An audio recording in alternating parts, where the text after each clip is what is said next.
Previously, Lin Jai confronts Anya at the Eastern scrapyard while dealing with Evan's kidnapping of Long Wenfeng and 13, all while a fake Zero interacts with Rocky and other heroes. What's up, guys? Welcome back to the absolute grind of H-City's worst day ever. Our guy is trying to have a chill morning, but the universe has other plans. And honestly, the sheer amount of main character energy being dumped into this disaster is giving me a headache. Let's see if we can make sense of this absolute mess of a situation. Roger is losing his mind barking orders, treating the siege like a pathetic middle management training seminar. He wants to cram everyone into the Flying Dragon Tower, basically inviting a mass casualty event, while the chairwoman rightfully calls out the blatant sacrifice of innocent civilians. Total strategy failure. 13 takes the mic, freezing teammates solid just to flex some divine authority. Using your own squad as ice cubes because they dared to hesitate is peak main character syndrome, but honestly this whole power trip is just hard stuck in cringe. The boss finally catches herself acting like a massive NPC and decides to reboot the plan entirely. By overriding the system, she stops the cull and commits her team to actually defending the people, which is basically a mid-season redemption arc. Meanwhile, Zero gets a notification about the city blowing up, but has the nerve to act like it's a minor tech glitch. He's walking his kid to school, choosing to hunt down some random cockroach instead of participating in the actual story. He dumps his parental duties and yeets himself into the atmosphere to skip the commute. Treating a high-level hero crisis like a glorified side quest really shows he's finished with the main game. Anya drops from the ceiling like a laggy glitch in the server, clearly desperate for a showdown. She's throwing a massive tantrum because she finally caught the guy who's been living in her head rent-free. She's trying to be a romantic icon while simultaneously attempting to delete him from existence. Our guy just stands there, totally bewildered that the local stalker is currently performing a one-woman show. Then she buffs her stats by equipping a mechanical suit that looks like a high-dollar gacha pull. She's fully kitted out now, ready to play pretend soldier while wearing enough metal to sink an aircraft carrier. She starts rambling about cult loyalty and murdering the very person she's currently trying to impress. The absolute lack of awareness is legendary. She's aiming a death laser at the man she claims to worship, Zero Aura. Over on the street, Rocky is locked in a platformer nightmare against aggressive greenery. This nightmare fuel looks like an underleveled player got lost in an endgame raid zone filled with exploding mushrooms. Shishen Sama rolls up with fuel canisters, deciding to turn the botanical garden into a public bonfire. It's pretty aggressive landscaping, but he's essentially just cleaning up the trash with a flamethrower. Evan finishes the chaos by hucking purple biological pods that turn the neighborhood into a fireworks display. Watching this menace turn a major city into his personal sandbox is just peak villain energy, no crumbs left. But before the smoke even clears, this absolute clown shows up to ruin the vibe. Lin Zio touches down at the front line,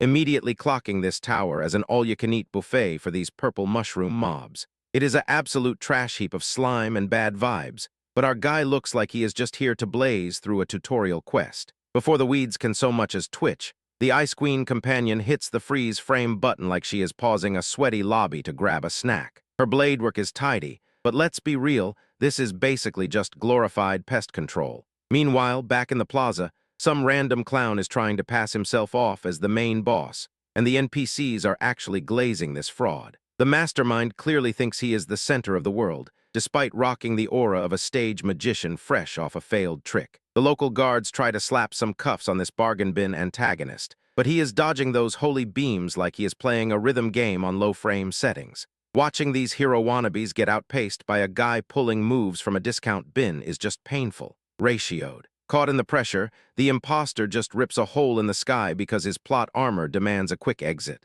That dimensional gate looks like a dev console glitch, and honestly, it is the only high-tier thing about his whole mid-act. Right on cue, the gateway detonates in a shower of pixelated garbage that leaves the entire floor looking like a dumpster fire. A total classic. Make everything loud and chaotic so nobody realizes you are functionally a zero-tier poser. It's over. Focus shifts to the rubble, where two goons are caught in a major ego trip, flexing axes and bad attitude instead of actually grinding XP. They look like two scripted NPCs stuck in a permanent circular dialogue loop. Negative aura. The call goes out to chase the dimension-hopping clown, forcing the two meatheads into a temporary truce. It is a textbook, the enemy of my enemy is still annoying moment, while the swordsman wonders why everyone is so obsessed with the wrong target. They stop barking at each other just long enough to agree on a group raid against the guy making them look slow. This bottom-tier team-up is definitely getting wiped, since they are more interested in posturing than actually winning the fight. Cooked.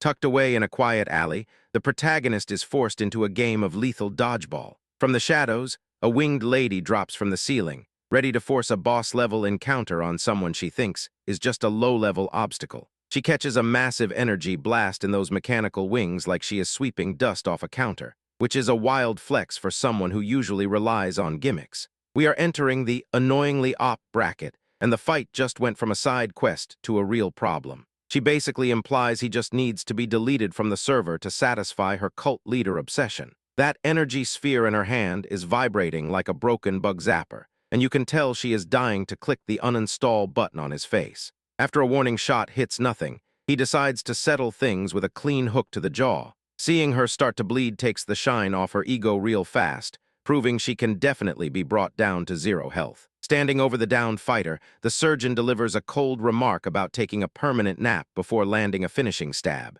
It is a clean piece of work, but we all know that in a boss fight, the victory screen never shows up this early. She barely breaks a sweat, laughing off the damage because she is clearly running some kind of modified server hardware. She triggers a shockwave pushback that puts the warrior on his back, confirming this boss has a spicy second phase. Absolute cinema. The mark on her skin acts like a tactical alert, and she is done playing nice, hunting for the kill. He has officially caught her focus, but even acknowledging his stats, she still treats him like a common mob she can farm for easy loot. But before she can finish her harvest, Bro really thinks he's the main character again. Our blue-haired friend is busy auditioning for a role as a fountain, standing on rocks and screaming at people who honestly don't care. He tosses a massive water blast at the boss like he's doing his shift at the local aquarium, and honestly, the aura is just basement tier. Total skill issue. Across the brine, a white-haired swordsman decides it's time to live-action roleplay, demanding the entity reveal its identity. He draws a shiny blade like it's the season finale,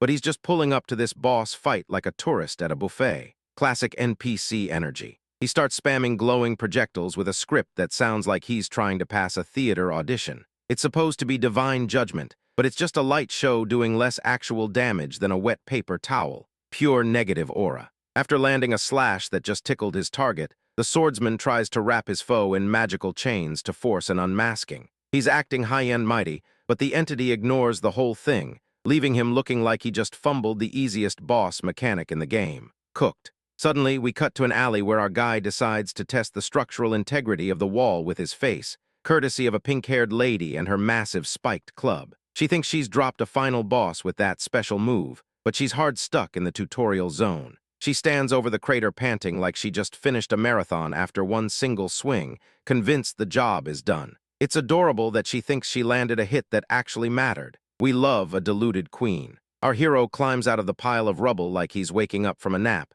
casually blurting out his name, Zero. You'd think the lady would be impressed, but she's just confused because she thinks she's the one who taught him the craft. Talk about a major ego check. Since she refuses to fangirl over his big reveal, he decides to flex by copying her move right back at her. Watching him mirror her entire moveset while she realizes he's mocking her struggle is the only real cinema in this entire interaction. The duo fires off blasts that sound like they're trying to rename the neighborhood, only to end in a total stalemate. He eventually pulls out a golden staff to block the impact, proving he's just playing with his food at this point. No effort detected. The lady gets so triggered by his lack of respect that she starts spamming those red beams over and over, desperately hoping for a different outcome. It's classic rage quit energy, just blasting into thin air while he isn't even breaking a sweat. After a series of clashes that definitely overstayed their welcome, her strategy finally crumbles and she drops to her knees. She looks completely cooked, and standing over her like that is the most action our guy has seen in ages.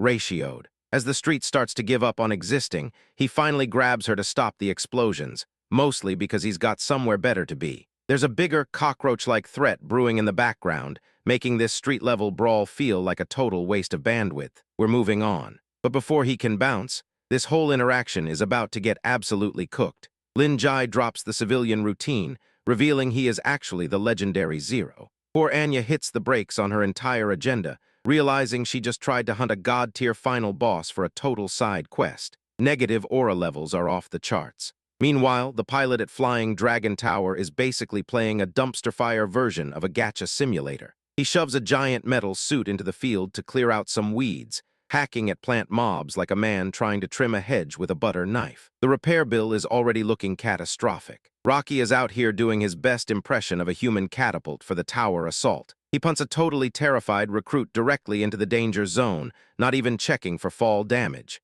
Total team kill energy. The kid lands in front of the hero, immediately whining about being launched like an angry bird. You can tell they are both questioning the hazard pay for this dumpster fire mission. It is clearly a mid-tier combat experience they are forced to endure. Taurus plays the smug middle manager role perfectly, mocking his foes while the brawler charges in to teach him some table manners. This hero-villain banter feels like a script from a bargain bin game, definitely not peak writing. Then a massive explosion nukes the roof, turning the upper deck into a pile of scrap. The villain doesn't even flinch, but his shiny metal suit is looking like a total wreckage. He is definitely losing the gear score check. The baddie starts explaining how he melted the armor with some discount acid, effectively turning the deathmatch into a high school chemistry lab project. The big guy just stands there, radiating that hard-stuck energy while he watches his gear disintegrate. They start brawling like two NPCs with glitched hitboxes, trading basic punches while waiting for the server to ping back into reality.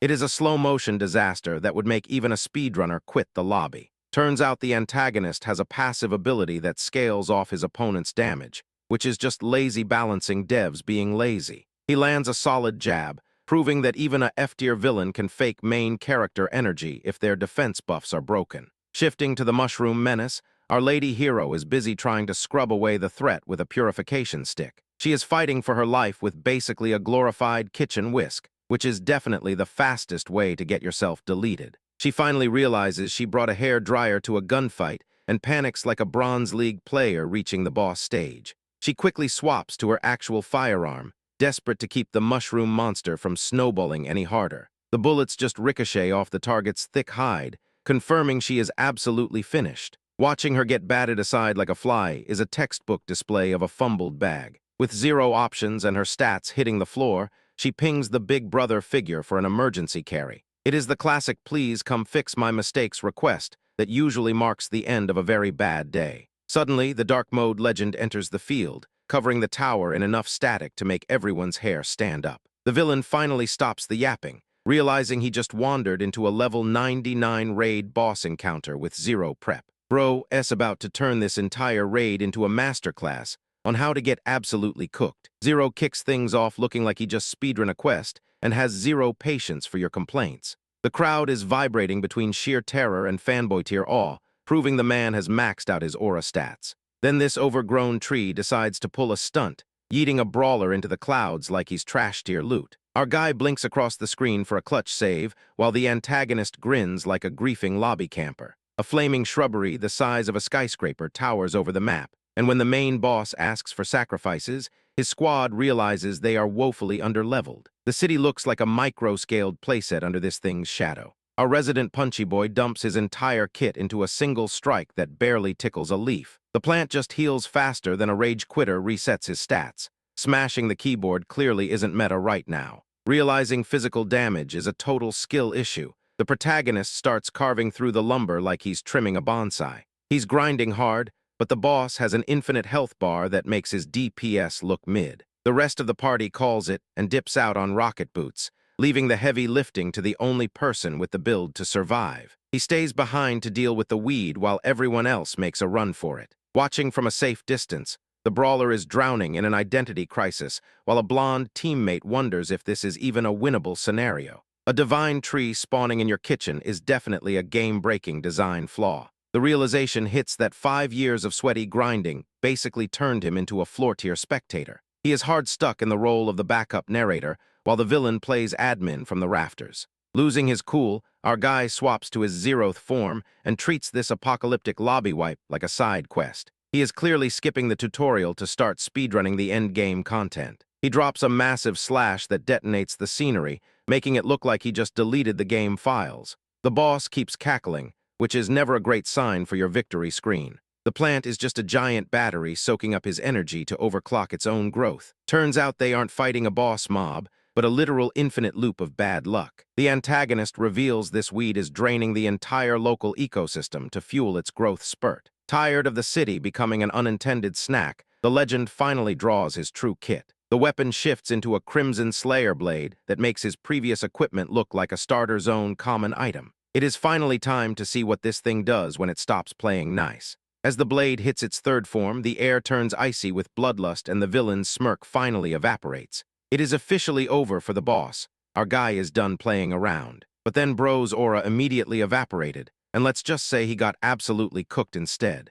Our guy is getting absolutely sent to the Shadow Realm, body taking more damage than a speedrunner who forgot to save their game. He's laughing through the pain like he just unlocked a new layer of brain rot, but this whole combat display is struggling to reach silver rank. Skill issue. The main antagonist stands amidst the wreckage, monologuing that every living thing in the city was deleted by a single slash. He's acting like he personally handcrafted this disaster for his aesthetic, but the ego on display is hard stuck in a tutorial arc. The terrain folds like a cheap lawn chair while the blonde hero worries about her companion's safety. Her target just tosses those concerns aside, tunnel-visioned on the next bit of carnage, because his pathfinding AI is entirely focused on chaos. A familiar water wielder crashes the party, dropping a massive splash attack that looks like he just learned the game's basic moveset 10 minutes ago. Irene feels a crushing dread as Evan shouts for a surf maneuver, trying to counter a god-tier threat with a glorified garden hose. He lands a lucky hit and starts interrogating the boss about his gear, a bold move for someone currently getting speedrun into the dirt. Predictably, the villain parries that energy instantly, forcing our aquatic friend to retreat before his account gets permanently banned. A red-hooded interceptor crashes in, ripping off a cloak with more drama than a high school theater student to drop a literal wall of fire. This ambush looks cool on paper, but he's basically trying to tank the final boss with 0 armor stats. The newcomer whips out a shiny light sword and starts praying for an RNG miracle to beat the encounter. Calling this guy a mortal is just the boss being polite, since this whole Divine Warrior cosplay is basically screaming for a nerf. Metal clashes loudly as they trade hits with the grace of 2 players lagging on a dial-up connection. Even as he screams for heavenly strength, the game engine clearly decided he's just there to be farming fodder. Finally, the fight goes quiet as he traps the enemy in a massive bubble of water and lightning. It's the kind of combo that makes you feel like a pro until you remember final bosses usually have a second phase. While the target struggles uselessly inside the prison, our red-clad hero starts acting like he's already cleared the level. He's putting in a lot of work to look cool, clearly forgetting that main character energy is reserved for someone else. The victor turns to leave, his victory lap fully in motion, until he hits a sudden wall of bad vibes that could kill an entire server's atmosphere. He shouts for everyone to run, realizing the threat isn't gone. The game just crashed. The sky turns a shade of dark that screams we are all cooked, leaving the water specialist looking like he's stuck in a cutscene he can't skip. A massive swirling darkness emerges behind them, drowning out their health bars before they can even react. Just when you thought it couldn't get worse, a lookalike steps onto the field, and everyone suddenly realizes they've been fighting the intern this entire time. A second figure appears, revealing that the real deal has finally arrived to put the trash mobs in their place. The final arrival calmly analyzes the pathetic mess his stand-in made and draws a blade with 0 hesitation. It's over for these guys, and honestly, even a max-level speedrun strategy isn't going to save them from this lobby wipe. But before bros get deleted, let's watch this absolute NPC catch a massive L. 0 replays his highlight reel of carving through trash mobs, a memory triggered while Yan Qing blathers about his own divinity like a main character in a mid-visual novel. Talk about cringe. The massive shiny orb trapping everyone suddenly goes bust, leaving the onlookers staring at the shards like their favorite streamer just caught a permaban on live camera. Suddenly, a shadow drops from the clouds with such insane aura it's actually lagging the sky, making it clear he's skipped the tutorial and straight up triggered the final boss cutscene. He lands with a crater-making thud that definitely nuked everyone's inventory, then strolls toward his targets like he's just casually hitting the fridge for a midnight snack. The orange-haired fraud Hoki gets caught red-handed, having traded a real hero career just to cosplay as a legend he doesn't have the stats to back up. Total skill issue. Our guy proceeds to shred the famous black robe into confetti, effectively deleting the only skin these NPCs were fighting over and turning the world's most overrated cape into literal lint. He turns away from the scrap heap without a second thought, treating the whole ordeal like an unranked lobby he's done with, leaving the others to mourn their favorite cosmetic item. While our guy has his back turned, the self-proclaimed son of God starts charging up a railgun, ranting with the exact same brain rot as a toddler screen-looking in a shooter. The gadget whirs into a neon blue mess of electrical try-hard energy, finally firing a massive blast that hits the field with all the subtlety of a house burning down. The holy wannabe is basically cackling, screaming victory before the dust even settles, completely oblivious to the fact that his support is staring at him with pure, unadulterated regret. Out of the smoke steps our protagonist, totally unbothered, delivering a counterslash that makes that whole explosion look like a single pathetic sparkler at a birthday party. Water sprays everywhere as the villain burns his cooldowns just to survive a graze, gasping for air while realizing his fancy divinity build has the durability of wet cardboard. His comrades are full-on panicking now, seeing their chosen one getting worked by someone who is clearly breaking the meta, while the background actor keeps cackling at the sheer gap in skill. Finally, the soldier delivers a stiff shot to the impersonator's face, forcing the man to admit his entire grift was a disaster and that he's officially cooked. But bro's L-streak doesn't end there because this man's about to get real awkward real fast. Our guy is sweating buckets, lurking in the shadows while the pink-haired girl wakes up confused about how she got to bed. He's praying she doesn't remember his secret identity, because if the cat's out of the bag, he is officially cooked. Before he can even dip, this chairwoman corners him in an alleyway like he just got caught double parking during a riot. She introduces herself with all the chaotic energy of a pyramid scheme recruiter, and she clearly has 0 aura points. She tries to bait him with a homeroom teacher gig, promising to hide his shady resume for a single month. Our hero looks desperate enough to fall for it, proving even a legend is just a broke NPC grinding for that paycheck while his students watch in confusion. Meanwhile, the debris at the demolished tower looks like a landfill, and a trio of local heroes is out here hunting for clues like they lost their car keys. Our protagonist is busy manifesting a delusional everything is fine attitude, completely oblivious to his weird new career path. These heroes are staring at the wreckage, finally realizing their entire talent pool looks like a bunch of background extras compared to the real deal. They're having a total meltdown trying to process the skill gap, needing a long walk just to cope with the reality check. A suit assigned to clean up the mess gets the most annoying quest alert of his professional life. It's pure corporate damage control, with orders to ensure the public stays blissfully ignorant about the return of a certain powerhouse. Just as the paperwork wraps up, our guy gets tackled by a small purple-haired tag-along and her pet, who clearly think personal space is a myth. A blonde mentor stalks in, radiating enough negative energy to trigger a mandatory lecture about responsibility. The blonde starts unloading a massive rant about him ditching the kid during an emergency, acting like he's a toddler who just broke a priceless vase. Through the noise, the girl tries to play defense for him, shielding him from the absolute roasting. The mentor isn't letting him breathe, demanding to know where he vanished while everyone else was busy trying not to get deleted from the map. He is fumbling through such a pathetic excuse. It's like watching someone explain why they failed a test they never studied for. In a display of pure cowardice, he pulls a movement boost to bounce from the conversation the moment the heat hits. It's peak hard-stuck behavior, and the audacity to speedrun away from an argument is honestly legendary. Deep underground, a blue crystal pod that looks like something from a mid-tier sci-fi flick starts glitching out in the dark. A naked figure inside decides it's time to pop the lid, signaling that the next wave of annoying villains is already dropping. The primary antagonist and a sidekick emerge in fresh, youthful clone bodies that spell nothing but trouble. They're already trashing each other, proving that even with a total respawn, their personality settings are still set to absolute disaster. The elites are sweating bullets over the government trying to scrub our guy from existence. While a scapegoated man gets tossed into a cell for the heat, our bookshop owner is ghosting the city entirely. Total shadow play. Before shipping out, he hits the bros with some awkward fist bumps, leaving a pink-hoodied ally looking like she's about to have a meltdown.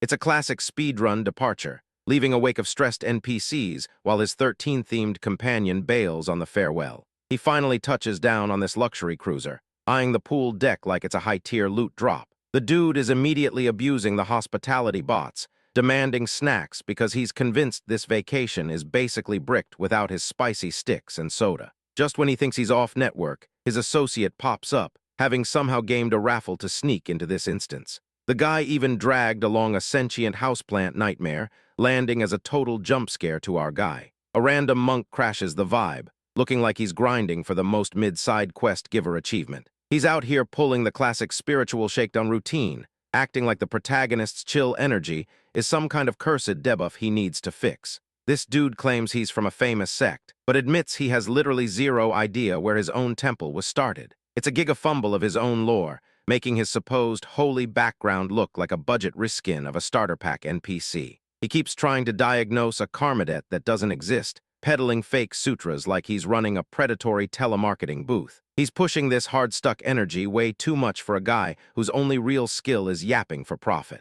The so-called holy texts turn out to be straight-up romance trash mags, exposing the monk as a total fraud. While the companion excitedly drops his life savings on the bargain bin smut, our guy just keeps staring at the ceiling, wondering when he can log off. Between frantic calls for his fan club, this monk tries to drop deep philosophy on why combat is bad. It's a hilarious take coming from the guy who literally just scammed 2 people on a luxury boat. Peak grifting. Meanwhile, the real threats are in the back office, hacking security footage like they're speedrunning a stealth mission. They're busy setting the stage for a search and destroy objective, completely blind to the fact that their target is just 2 rooms over. An assassin starts showing off her plant-based tentacles to bully a random passenger, turning the cruise into a nightmare scenario. The vacation is officially cooked, so it's definitely time to respawn and find a quieter server. But while she's busy catching bodies, our guy is straight up failing the vibe check elsewhere. Our hero Lin Jai is just chilling in front of a monitor, staring at the data stream like an NPC player trying to figure out the HUD. Meanwhile, the professional agitator Irene is busy ordering surveillance on a random passenger, while the bunny outfit-wearing girl looks like she's about to have a mental breakdown over the plant she's holding. Then we have the monk, Jayu Shin-sama, who is literally here to be the world's most aggressive creep, leaning into the mic with his commentary about identifying positions through sound. This man is truly operating in a league of his own when it comes to having negative aura points, honestly. Suddenly the vibe shifts as the crew drops the news of a fancy banquet, like this is the main sequence event we were all waiting for. But then our boy, the monster enthusiast 13, just walks in hauling a literal man-eating plant like it's a bag of groceries, completely ruining the aesthetic of the hallway. The staff member in the crisp white suit tries to act professional, pitching the ship's costume rental service as if a literal monster isn't standing 3 feet away. It's truly a skill issue when your customer service training doesn't account for passengers bringing their own apex predators on board.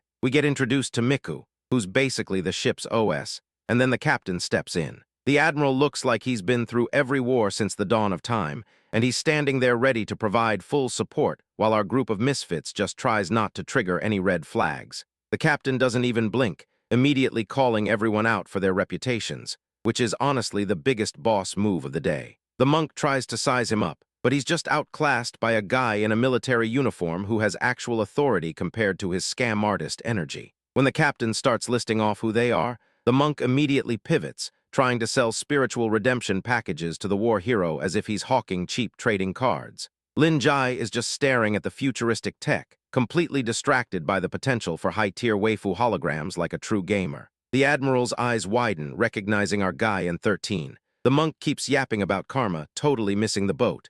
Meanwhile, our guy's mind is already crafting a fleet of holographic waifus, ratioed. The monk is back on his hustle, demanding payment for his cursed sutra services like he's running an end-of-quarter sale on negative karma. When the slime monster decides it wants to taste the bunny outfit girl, it falls on our hero to step in and handle business with the grace of a pro. He calms his pet flower down with a single touch, effectively taming the beast like it's a golden-tier companion in a pay-to-win RPG. Meanwhile, the rest of the team looks on, completely baffled by how he makes this look like a side quest. Alice Elaine saunters in, looking like the final boss of the gala, and immediately starts calling out the monk for being the blatant fraud he is. She's got that main character energy, clearing the air while our guy just stands there trying to look like a background prop. She really just walked up and destroyed the monk's social credit score in under 30 seconds, which is honestly refreshing to watch. Ratioed in real time. The blonde waiter glides into frame looking like he just stepped off a runway, serving champagne with enough glitter and sparkle to blind the entire room.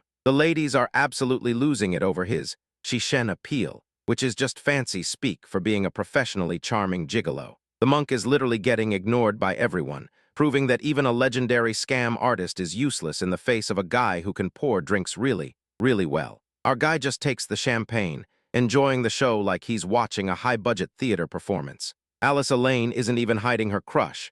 straight up telling the hero she prefers guys who can actually carry the team. She even did her research on his past wins, which makes the whole conversation incredibly awkward for a man who is actively trying to stay undercover. The monk tries to inject himself back into the conversation, probably thinking he can still sell some spiritual salvation, but he gets completely shut down. Someone please get this man a map back to his own relevance. The energy shifts instantly when a disgruntled passenger loses his mind and smashes a glass, calling the waiter a spineless gigolo in a jealous rage. It is a genuine 0 to 100 moment, leaving the room feeling like the lobby of a battle royale match right before the timer starts. The monk is still in the corner, trying to lecture everyone about Buddhist jealousy while his own business model is crumbling to pieces. It's peak delusion. The waiter doesn't even break a sweat, pulling off these dazzling acrobatic pores that make the room stop and stare in awe. It's an insane display of high-skill professional service, leaving the angry guy to just seethe in the corner like a hard-stuck loser.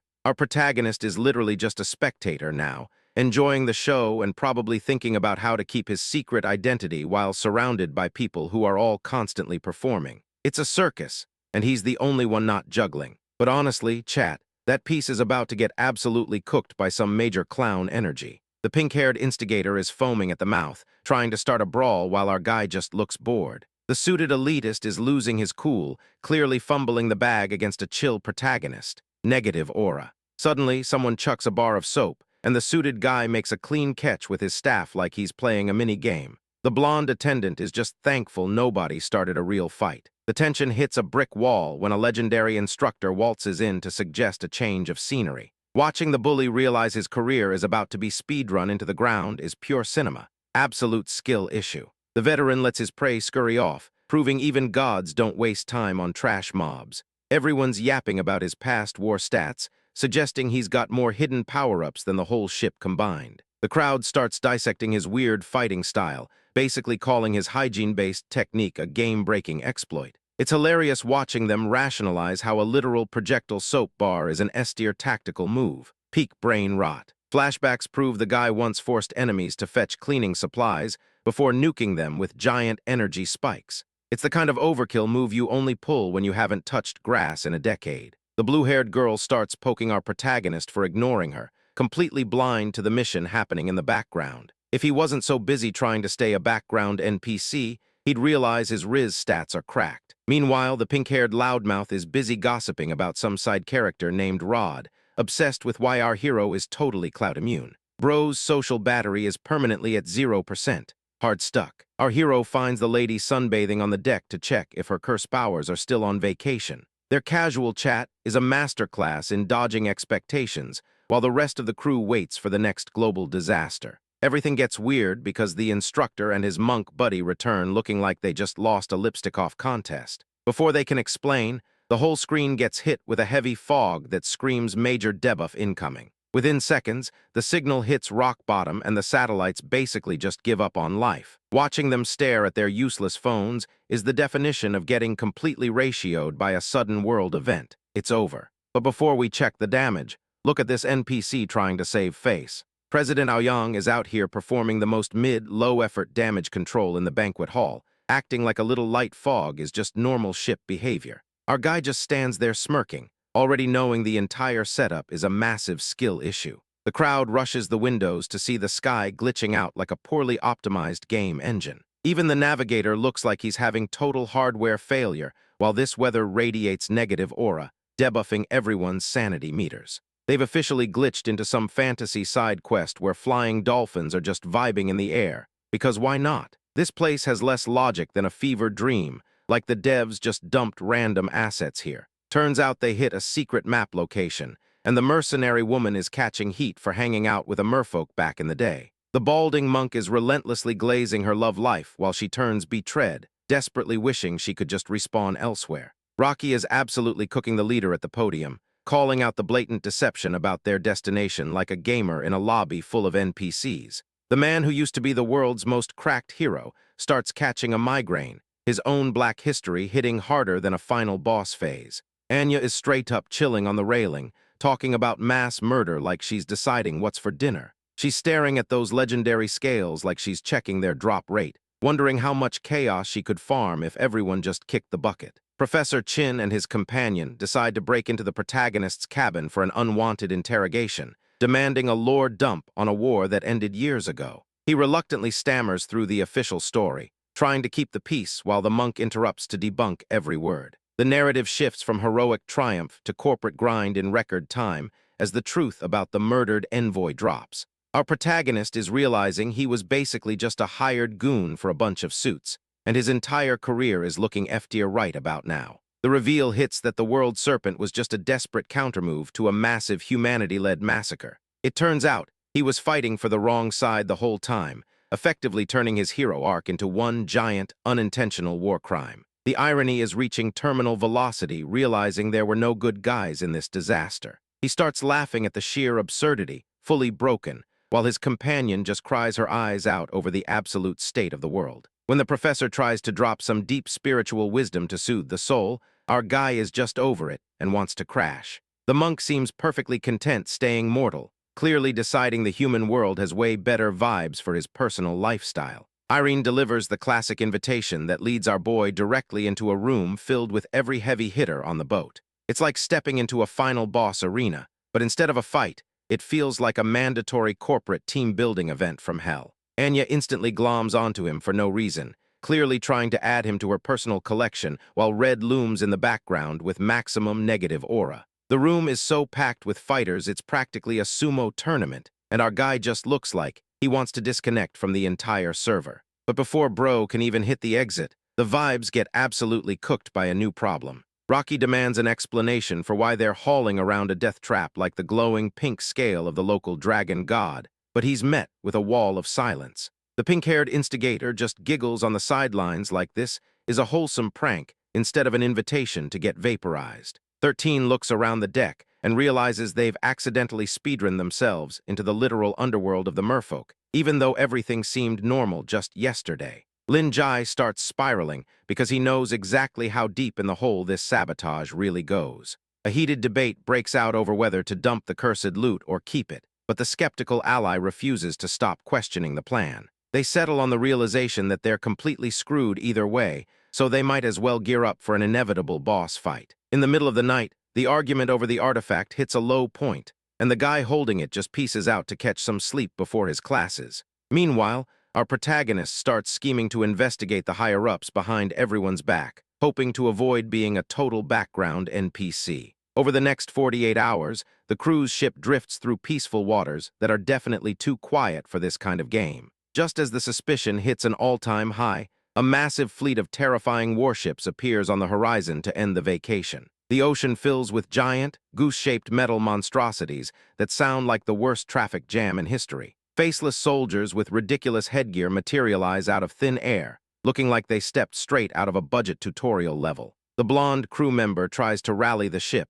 but the merfolk general strides onto the deck like he owns the place. He hits them with the classic bureaucratic excuse about needing an inspection, and you just know everyone is about to get ratioed. An energy orb starts probing the ship, and you can practically hear the impatient ticking of a clock as preparations for school get derailed. Everyone stays quiet, but the villain is already radiating enough negative aura to sink the entire vessel. The inspection turns into a straight-up assault as the general decides that testing the hull includes a direct energy blast into the protagonist. It's a textbook ambush, and our guy gets sent flying like he's playing a physics-based game with broken collision detection. Panic takes over the ship as the fight breaks out for real, turning the deck into a chaotic mess of flying debris. The protagonist scrambles to his feet, yelling for the crew to fight back, while the rest of the team jumps into the middle of the fray. Everyone is sprinting through the corridors, while weapons fire turns the walls into Swiss cheese. Shin-sama runs for his life, desperately reminding anyone listening that he only works when he sees a health bar drop to 0. 13 kicks the door off its hinges to create a temporary safe zone, though it's clearly failing under the pressure of incoming fire. The group piles inside, but the guy complaining about the room layout is about to lose a staring contest with a locked door. The door is basically made of paper at this point, and the argument about whether to hide or attack is reaching a peak levels of delusion. The guy leading the charge has to physically grab the others just to focus them on the immediate threat. 13 grabs the protagonist by the collar to keep him from fumbling the bag and doing something reckless.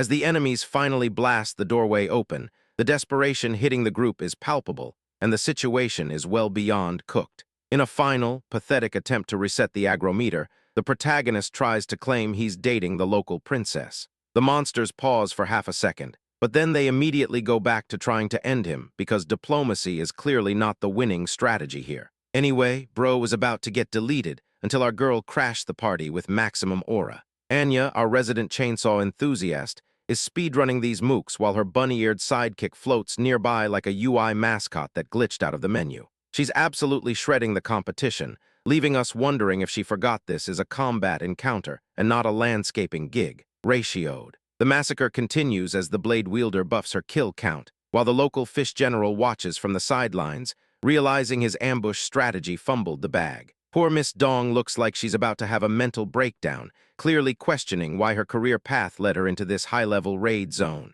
Negative aura. As the bodies pile up like bad RNG loot, Lin Jai wanders onto the scene to preach about proper etiquette, which is rich coming from the guy standing in a foot of gore. Watching him play the saint in the middle of this slasher movie set is peak comedy. Cooked. The lecturing continues, with our guy acting like this level 1 grind is a serious character moment, even as 13 starts speed praying because the game physics have officially abandoned her. With nothing left but scrap, the squad dips, ignoring the absolute state of this map. Side quest completed. Back on the ship, things are going from bad to worse as the crew gets bodied by fishmen who clearly have better stamina maxing builds than these generic NPCs. That bunny outfit girl is losing her mind screaming for reinforcements, apparently realizing that emotes don't stop a boarding party. The ship's cannons are busy firing giant soap bars, which is about as effective as a Nerf gun in a boss fight, so the enemy general upgrades to particle cannons. It's game over for the crew until our protagonist finally decides to stop AFKing and actually enter the arena. He blocks a lethal strike with nothing but a staff, pulling a legendary equip move that has the whole party staring at his stats window. The skill diff is so cracked it's not even funny. The reborn surgeon is just bullying these local elites now. Our guy tries to initiate a peace treaty by turning the boss into an ice cube, but the target refuses to play along with the diplomacy meta. It turns out that having your lungs occupied by liquid hydro is one way to force a change in conversation flow. Down bad. A 10-second timer pops up, and he's leaning fully into the final boss persona to threaten the ship's survival. Watching the general sweat while the clock counts down is pure cinema, even if the bunny girl looks like she's about to lag out of reality. The general folds immediately, proving that even endgame villains hit their limit when impending deletion is on the table. While a nervous deckhand holds back the protagonist before he turns this into a true permadeath scenario, the ship finally tries to flee the scene. Even with a ceasefire signed, their dynamic remains toxic, and the fishman gets aggressive just in time for a physical reality check. Stubbornness is a terminal illness, and our protagonist is ready to prescribe a heavy dose of violence to clear the confusion. The interrogation quickly pivots into a home-run derby where the general's face is the ball, and he's definitely failing this stat check. Watching the guy enlarge his golden bat mid-swing just to keep the beatdown going is a total power trip, and honestly, we're here for the wreckage. The fishy captive is turning shades of blue, choking while our guy just stands there like he's bored out of his mind. Everyone else is sweating bullets, terrified of what kind of monster they just unboxed in the party. Skill issue. Finally, the battered general spills the lore regarding a noble's bid for the throne and some weird divine dragon drama. Having secured the quest intel, our protagonist looks ready to move on, leaving the rest of these background characters to deal with the trauma of this encounter. But before bro could log off, reality hit him with that negative aura check, and boy, he's cooked. Lin Jai is living his best influencer life. Dropping a selfie midair like this holiday is purely for the grid. Then gravity says hello, and he faceplants hard enough to delete his own health bar while his companion just watches. Classic skill issue. Post-impact, he finds Princess Hannah locked in a cage looking like she lost a brawl with a blender. She is begging for an assist, and honestly, she hit the lottery that a chaotic stray showed up instead of a random NPC. Our protagonist realizes this is a high-stakes prison and decides camping behind boxes is the optimal strat for maximum intel. A few muscular thugs start yapping about their cargo, totally oblivious that they are about to be hard stuck in the afterlife. Ending the stealth portion, he strolls right into the aggro range of a goon with a bargain bin pistol. The second the trigger is pulled, his aura pulls a game-breaking glitch, turning the weapon into a paperweight that claps back at the shooter instead. The rest of the squad goes full monkey mode, scrambling to secure the room while the base starts shaking like a low-tier server crash. Total chaos, no crumbs. While the facility dies, this man strolls up to the royal captive to drop some main character dialogue that will definitely age poorly. She is saved, for now, at least until he decides to move on to the next side quest. Cut to a merchant ship, where 13 is mouthing over his lunch menu, clearly forgetting he is on a glorified pirate skiff. Roger starts barking orders at Miku to fetch a glowing scale that looks like it is going to cause a catastrophic patch update. The loot is secured after opening an ornate chest, but they barely have 2 seconds to celebrate before the local plant spy crashes the party. Negative aura on that reveal. A thief called Swain flashes in to snatch the orb, tossing the assistant around like a piece of low-tier trash. He is clearly built different, speedrunning his exit while everyone else is still loading. Roger is trying to land a hit, but the loot goblin is just frame-perfecting every dodge. Watching a pro smurf against a total bot is peak cringe. Swain decides the interior is too mid and pivots to a wall-smashing exit, effectively rage-quitting the lobby. The captain is left barking orders to the cleanup crew, because even a chase scene needs a babysitter. Watching the speedboat bounce, Anya and the glutton finally get him to wake up and play. He jumps off the deck, complaining that the transport is too slow for the grind. This man is literally sprinting across the ocean's surface, carrying his tag-along like a backpack in an inventory slot. He is closing the distance so fast it feels like a speedrun glitch brought to life. The runner tries to pot-shot them, but dodging bullets while water skipping is basically just Tuesday for our hero. He doesn't even slow down, showing off that S-tier main character energy. He whips out a projectile, ready to show the crook exactly why messing with his trajectory is a massive skill issue. The look on the thief's face says it all. The shop is closed. Too bad this man's main character energy is about to get completely ratioed by some trash diplomacy. Rocky is currently failing his spy gig, so he whips out a government badge like it's a golden ticket. Our guy just stares him down like he's reading a boring grocery list, telling him to stop making a scene and just meet at the Capitol. Absolute negative aura. Before anyone can even cope with the pivot,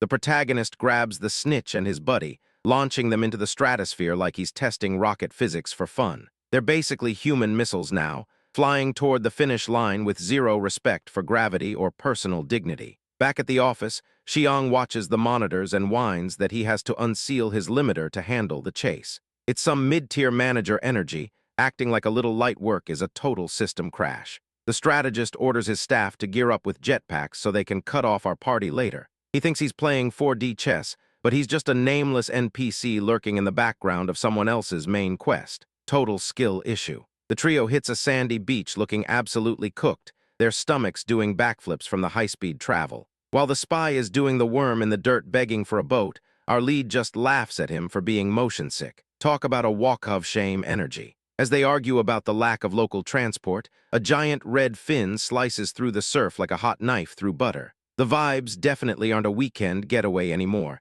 It's feeling like a boss rush menu. It's over. A legendary blood-finned Zamtrios erupts from the waves, having napped for 1,000 years just to get bullied by some guy in a casual shirt. 13 is lurking nearby, probably wondering if he can document this legendary suicide mission for his own logs. The monster snaps its jaws open wide, enough to swallow the entire shoreline like a cheat day snack. It's trying to emote as a peak apex predator, unaware that it just signed up for a one-sided beatdown.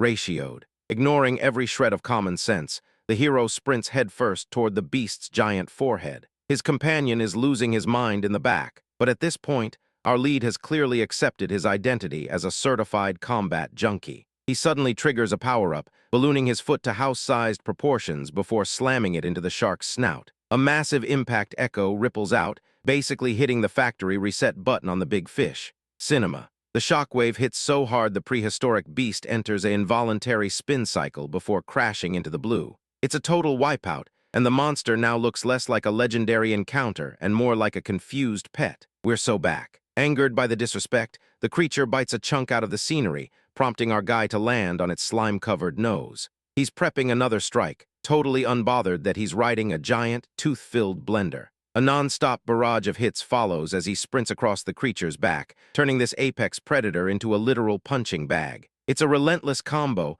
and the beast has zero counterplay to this level of mindless aggression. Cooked. The fight ends with the shark crying and looking for the exit. Finally accepting its L13, stands there doing the math. bewildered that an E-ranked hero just speedrun a legendary boss kill without even breaking a sweat. But bro's aura is too cracked to let the plot rest, so he's already onto the smoke. Our guy is hovering above the merfolk capital, scoping out the skyline like he's trying to find a reason not to ruin their entire social structure. He's clearly vibing, pretending his peaceful retirement isn't actively getting fumbled by the plot. Then we have the muscle-bound chef treating a legendary weapon like a glorified grill tool to sear some fish. This isn't exactly a covert operation. It's more like a tavern cookout held right outside the final dungeon door. Things get stiff the moment those blue-eyed security cannons lock onto the party, throwing a massive tantrum at the intruders. It's like the protagonist walked into an endgame raid without bothering to register his account first. That government suit tries to flex his official credentials at the gate, treating the embassy front desk like a drive-through window.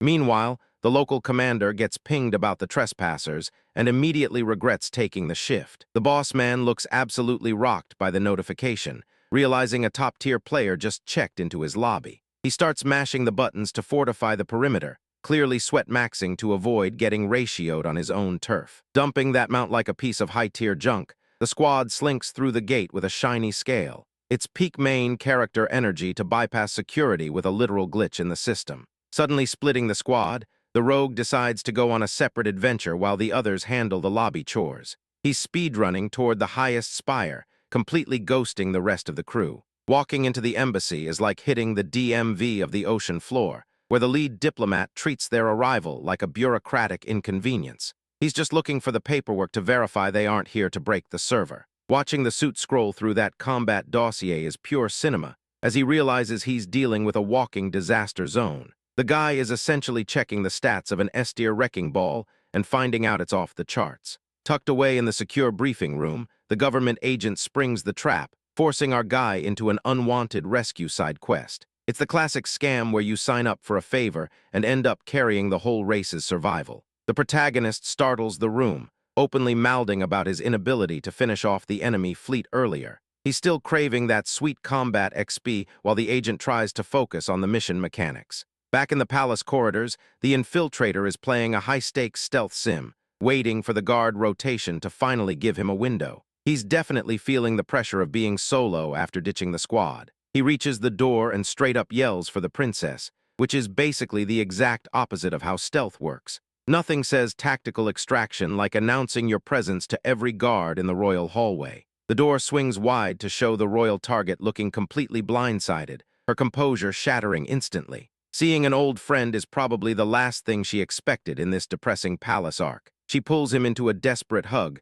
trying to muffle their interaction as she scans the hall for the local boss man. It's a genuine, high-stakes moment, and honestly, the tension is just off the charts. There's no more faking it, as she blurts out the truth about being sold into a marriage treaty. She's essentially choosing a lifetime of misery as a sacrifice, proving that her situation is tragically mid-tier at best. The visitor refuses to let her cope with this forced destiny, arguing that there has to be an out. He hates seeing someone throw away their agency, even if she insists the kingdom's entire future is on the line. The mood shifts from a rescue to a messy emotional blow-up, with both of them trading heated accusations like shards of glass. It's raw, it's painful, and it's a total reality check for everyone involved. Just as the drama hits peak mid-levels, this total clown pulls up with negative aura. The Merfolk King stands there looking like he just stepped out of a budget cosplay convention, demanding that the party forks over the glowing blue prize they're carrying. Our man 13 is forced into full guard mode, playing the role of a human shield against a literal ocean-tier final boss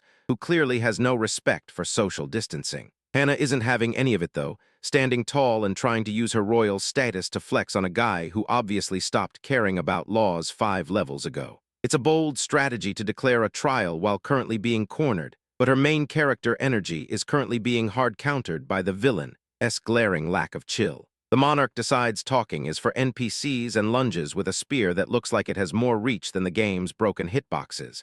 Our defensive warrior drags his companion away in a desperate scramble, proving that when the boss starts spamming attacks, you really only have one move. Trading items for survival is the oldest trick in the RPG manual, so the protector tries to negotiate by dangling the loot as bait. The ruler of the deep just stares him down, probably laughing at the idea that a common treasure is worth his time when he's already committed to the wipeout. 13 pulls out a fancy blue orb to spam an SOS signal across the network, hoping someone is actually online to answer the call. On the other end, the retired legend picks up the line, looking like he'd honestly rather be doing literally anything else than dealing with this emergency. The distress call goes out with enough desperation to make even a casual player break a sweat, as the caller screams for immediate rescue. The legendary hero on the other end processes the location, probably realizing his peaceful afternoon just got deleted by this sudden, annoying notification. Back at the embassy, the team is surrounded by enough grunts to make a speedrunner quit the game in frustration.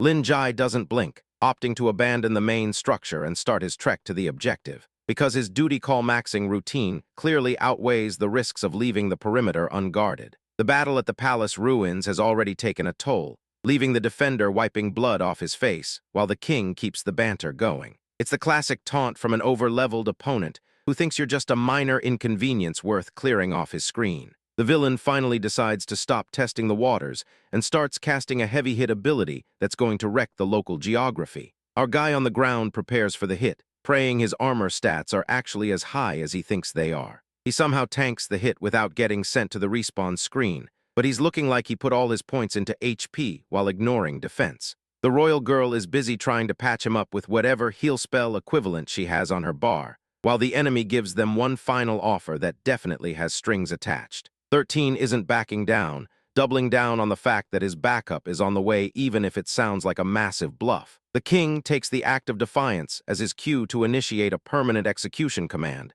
forcing the princess to jump into the fray like a character missing a death wish. The villain keeps piling on the insults, acting like she's a traitor to her own bloodline just for standing in his way. She stands there shielding her companion with her whole body, choosing a heroic stand that's definitely going to wreck her aura points if she fails. Everything goes south in a flash of light, as the king delivers the finisher right as the hero's companion screams out in pure terror. It's a total fumbled-the-bag situation for the good guys, leaving them wide open for a game-over screen. A massive golden burst of energy slams into the room, turning the fight into a complete light show that leaves the tyrant looking genuinely confused. The incoming damage is clearly not what the boss expected, suggesting the real main character finally logged into the session. Shockwaves shatter the remaining scenery, effectively turning the battlefield into a complete dust-filled disaster zone. It's an entrance that screams main character energy, completely disrupting the boss's carefully planned execution phase with a brutal, high-level impact. But bro is barely done farming, because this NPC lobby is about to get way more mid. Lin Jai is playing bodyguard, swatting armored mooks like they're annoying houseflies. While he's stuck babysitting, a villain named Carly struts through the doorway like he's the main character of a soap opera. Negative aura. Our guy complains about holding back, the universal signal for a power-scaling disaster. Meanwhile, the antagonist charges a massive energy ball, hoping to delete everyone and frame the survivors for high treason. Skill issue. This clown tries firing a tactical nuke inside his own living room. Before the dust settles, the protagonist grabs the two women and teleports away with cleaner exit frames than a speedrunner. Absolute cinema. Smoke clears, revealing a crater and a confused villain staring at empty floor tiles. He's finding out that being a final boss matters nothing when your target has more mobility than a glitched character model. Ratioed. In a display of pure malding, the boss throws his subordinate aside like a piece of trash. He's screaming about security failures, but his whole defensive strategy just got dumpstered by some guy in casual clothes.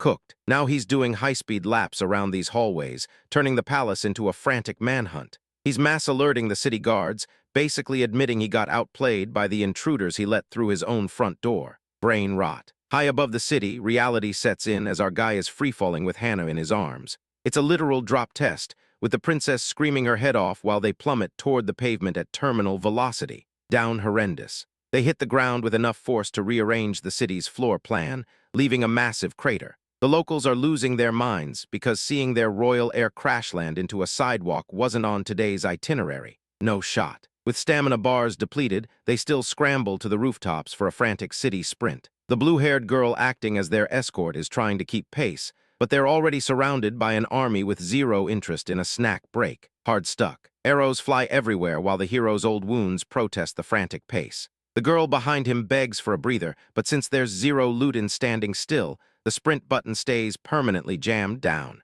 Zero aura. Just as they hit a dead end, a giant whale-looking creature named Zammy pops up with its maw open wide. Since this oversized fish is the only thing in the city not actively trying to end them, it's currently the MVP of the run. We're so back. The trio piles onto the sea beast's back, and after a brief moment of confusion that screams AI glitch, the creature starts flying. The princess finally finds a use for her stats and starts patching up these injuries while they vanish into the clouds. Peak. While they sail through the sky, the royal passenger dumps a mountain of lore about a seal, the death god known as Zero, and her doomed political marriage. It's a heavy exposition load, but a bit hard to take seriously on a flying whale. Mid. But before Bro can even process that massive L, the vibes take a total nosedive. 13 breaks down her tragic royal history while dodging an unwanted engagement to a total creep. Lin Jai asks if she's holding a grudge against the local god, but she's just trying to survive being traded like livestock, hard stuck in a survival arc. Our guy tries to gas her up as a queen, which makes Anya start mouthing in the background. She ignores his mid-pep talk to laser focus on a strategy to stop the kingdom from cratering. Talk about zero chill. Instead of turning the palace floor into a messy kill feed, the group decides a political play is the move. They ditch the assassination, turning a high-stakes boss fight into a boring desk job quest. L's strategy. Meanwhile, the blonde elf lord struts through his halls with negative aura leaking everywhere. He's fuming because his goons fumbled the catch, so he decides to dial up some backup way above his pay grade. Skill issue imminent. He tosses a blue projectile like a desperate player spamming SOS because he can't win a simple 1v1. There is literally zero shot this ends well for his mid-tier scheming. Absolute desperation move. Before the signal hits orbit, a massive, scaly dragon claw deletes it. The legendary beast finally shows up, making the whole palace look like a pathetic, low-level starter zone. We're so back. The monster lands with a screen-shaking thud that forces the arrogant royal to bow.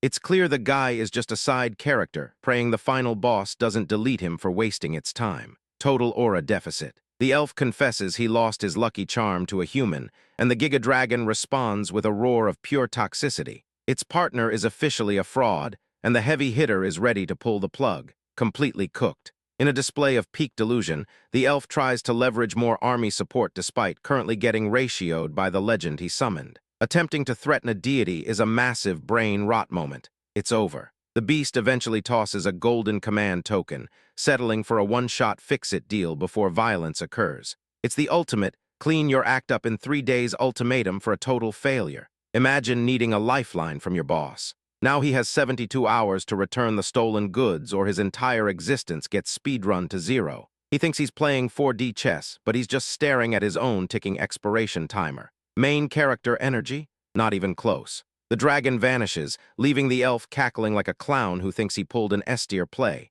He's got the token, but his future is darker than an unlit dungeon. Pure delusion arc. Anyway, this delusional clown's victory lap is about to get absolutely ratioed by some fresh chaos. Lin Jai stands on the platform watching the local fishfolk suddenly morph into a full-scale assault squad, and it is a massive vibe check failure. 13 looks like he saw a ghost, while the brave companion Anya immediately clocks the incoming threat before they even start shaking the screen. The group realizes they are effectively the game's new target practice as a heavy-duty armored general struts out of the tide, demanding the glowing pink scale and the lady in charge. This high-ranking NPC thinks he can just show up and make demands, but the spunky Princess Protector isn't buying his trash-tier dialogue trees. The tension skyrockets when the villainous Karu rolls up with a collection of hostages like Rocky, who looks like he's about to lose his lunch at any second. This antagonist has zero chill and clearly hasn't heard the concept of playing fair in a lobby full of people he's actively terrorizing. With the smug smile of a guy who thinks he's already won, the bad guy announces his plan to swipe the prize, causing the courageous teammate to finally reach her breaking point. She shouts back in defiance, but it's hard to win an argument when the other person is literally flanked by a small army of angry mer-soldiers. The situation hits rock bottom when the villain grabs the Great Elder by his hair, holding a blade to him to show he's serious about being the worst person in the room. The brave girl tries to reason with him, but pleading with the final boss, who has clearly never had a single positive interaction in his life, is basically a speedrun to getting ignored. Without a second thought, the heartless aggressor slices right through the elder's long hair, proof that for him, basic human decency is a foreign concept. Watching an old man get bullied is hard to stomach, but this guy has managed to bottom out his aura points in record time. The squad is forced into a corner, huddled together as they weigh their chances of coming out of this alive while the clock keeps ticking on their survival. The retired powerhouse realizes the math isn't looking great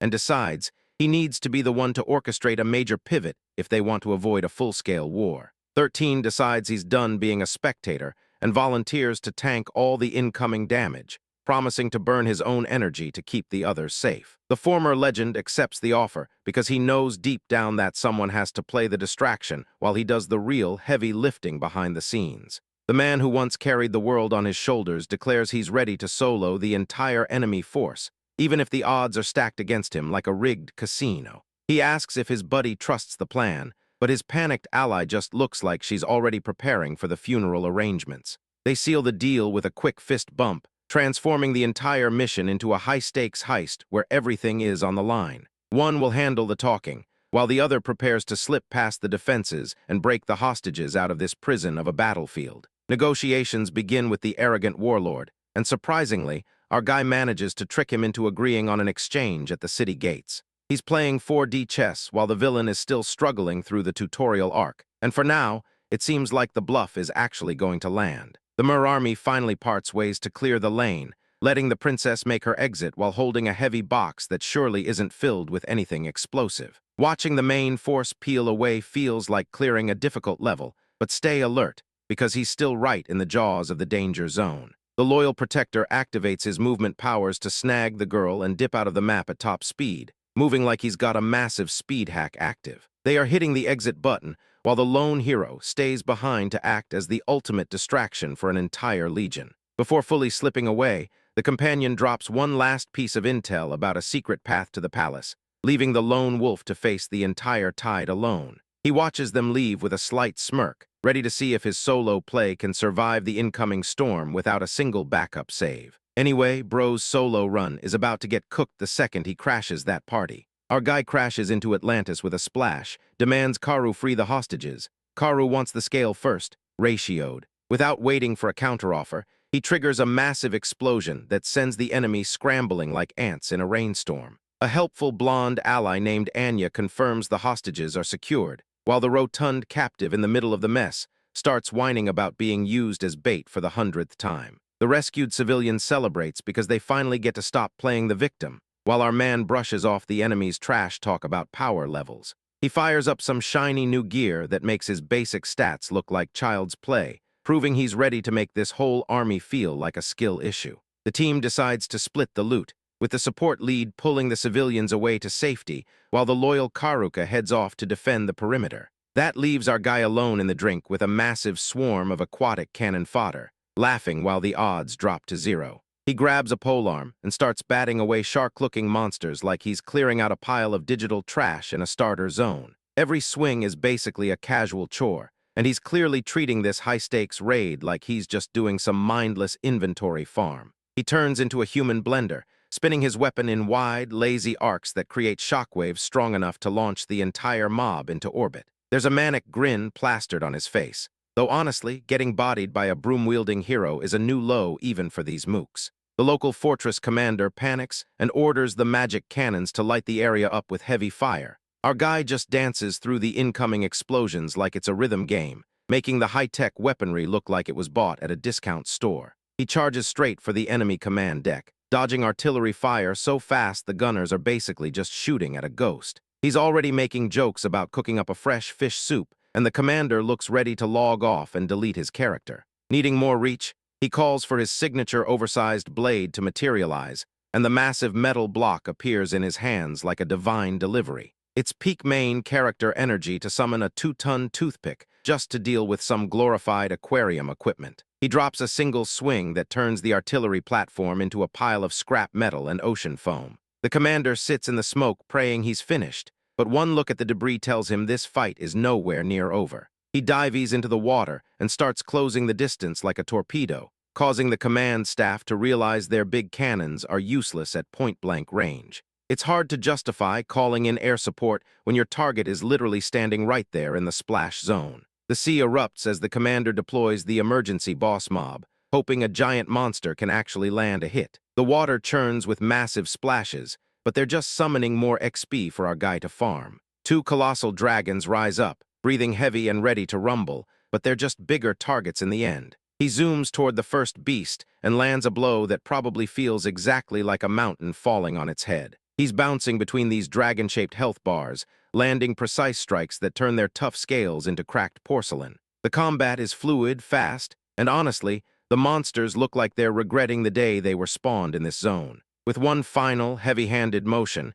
he seals the deal with a double kill that sends both aquatic behemoths cratering back into the deep. He plants his feet and keeps a death grip on the massive blade, ready for whoever the lobby decides to throw at him next. But before Bro can even celebrate, the lobby brings the real trash to his doorstep. Lin Jai stands in the surf, acting like he's bored at a DMV line while effortlessly dodging a heavy blade. He clips the military commander with a kick, sending this man flying and basically ending his career in 10 seconds flat, ratioed. With reinforcements finally showing up to the party, our guy decides to make it personal by poking the reeling General right in the ocular cavity. Blinded and looking absolutely cooked, the commander watches his attacker arrogantly beckon the next wave to step up. Up on a pillar, a boss-tier antagonist named Karu starts yapping about a glowing scale like he's the main character. Our lead just taunts him to jump down and earn it, effectively trolling the guy in front of the whole audience. The challenger takes the bait and dives in, but the weapon trade is so mid it hurts. Realizing he's hard stuck in the bottom tier of power, he gives up on his dignity and tells his grunts to do his heavy lifting. Skill issue. Suddenly, a squad of elite mercenaries crawls out of the deep to gank our guy, surrounding the arena. He stands there with the energy of someone waiting for a slow computer to load, completely unimpressed by the ambush. Then a green-haired warrior tries to flex by summoning a watery giant that looks like a budget store action figure. A slight smirk crosses the protagonist's face. He's ready to turn this boss fight into a literal speedrun. The ocean erupts as the giant lobs sloppy projectiles at him, but he drifts through the gaps like he's walking his dog. It's not even a challenge. He's barely paying attention to the incoming chaos. Negative aura. Abandoning defense faster than a failed tech startup, he launches a counteroffensive that leaves a blonde fighter flat on his back. A quick burst of static fries the summoner, netting a quadra kill that leaves the remaining grunts looking absolutely shell-shocked. The survivors try a pathetic battle him buff, glowing with red light like neon signs advertising their lack of stats.